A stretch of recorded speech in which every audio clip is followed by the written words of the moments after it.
everybody, and welcome to Gamel's Facebook Live today. My name is DeAnn Perrigo. I'm one of the educators, and I hope you are enjoying the weather. I don't know where you are, but where I am in the Pacific Northwest, it's 80 degrees, not a cloud in the sky. It's absolutely gorgeous.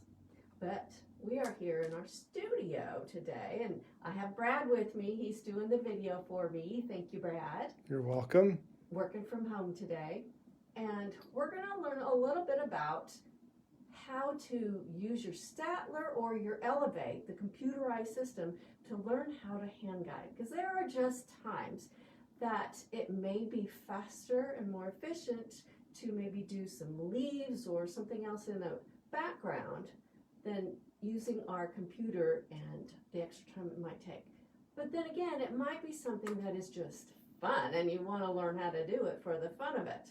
So this is how I first learned how to hand guide. So I thought I'd share it with you. And if you look up at our screen, you can bring in, make a boundary and bring in a pattern that you want to learn how to do by hand. And I put in a couple up here. We have a feather border, because I like doing feathers. I wanted to learn how to do that. And so this was one that I liked and I thought did really well, so I chose that one. But then there's also the loops.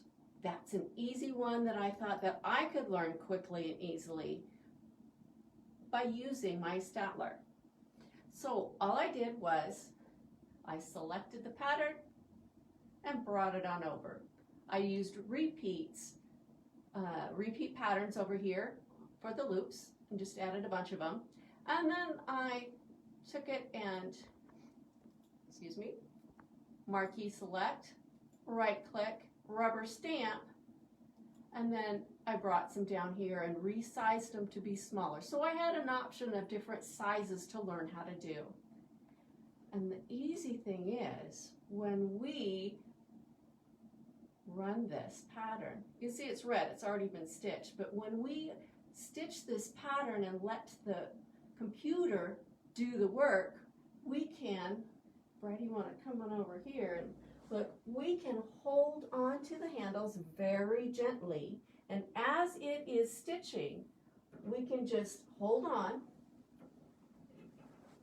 and we can develop muscle memory simply by holding on gently, not trying to control it, but let the computer do the controlling, and we can learn muscle memory on how to do this. But if you don't want to keep using thread over and over, we can also turn our needle off. So let me show you how to do that. We go up here to the very top where we have our menu. We can go to Stitch, and we can go down here and turn our needle off. So click that, and it's no longer on. We can toggle our pattern unsewn. And now we can run it again and hold on again very gently and let it show us how to do this. We just stand and gently hold on. See, I'm barely touching it. And we can do this over and over as many times as we feel we need to before we're ready to try it on our own. We just get the feel of it. Go over and over and over. I'm going to stop it, because the next thing that we want to do is we have stitched it and held on. We've let it go with the needle off. Now let's turn our needle back on. Go back up to stitch. And this time we're going to turn our needle on. And we are going to drop our belts. So I'm going to move the machine over so I can access them. And Brad's going to get that camera way on down so you can see all the way under here. We loosen this and we can pop it right out. That's what was holding it in. And then I also, because I have an older machine with the upright wheels, I will have another one on the other side. So we're going to go around and drop that extra belt off, as well as the third belt for me, or the second belt for most of you. My back belt is right here. It's the same as the front. When I drop it on down, I can slide it out of the way and it will pull that front one as well. But I'm going to make room for Brad to get around here because we have our north-south type one right here. Can you see it? So I'm going to loosen that, pull that out of the way, lay it flat, and we're good to go. So we're going to make our way back around to the front of the machine. As you can tell, there is not much room back here. I designed this for me to fit back there, not necessarily for Brad to. Okay, so now, before we start stitching, give it a feel. It is very simple to move. And just move it around right over the pattern that you stitched in, that you had done several times with the needle off, one or more times with the needle on, and just get a feel of how to move this machine. And it does not take much. See how simple it moves? So now, let's try it in regulated stitching. So we're going to look up again at the screen. Regulated stitching has this little drop down. We have an option of original, plus, or smooth. We're going to choose smooth today because smooth in regulated mode means that if you move the machine, the needle will go up and down. If you stop the machine, that needle is not going. Whereas in plus and original, it'll still keep moving a little bit.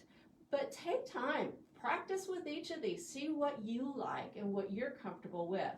We're going to go with smooth. So I'm going to select it. And if you look over here at this box, this is at 12 stitches per inch. I have an angle set, but I won't be using it. So I will be pushing start either right here or on my keypad in that same position. Or I can also use the handle. The right handle has my start and stop. So I'm just going to go over here and practice a little bit. Let's see, let's go over here. I practiced with the loops earlier, so let's do a few loops.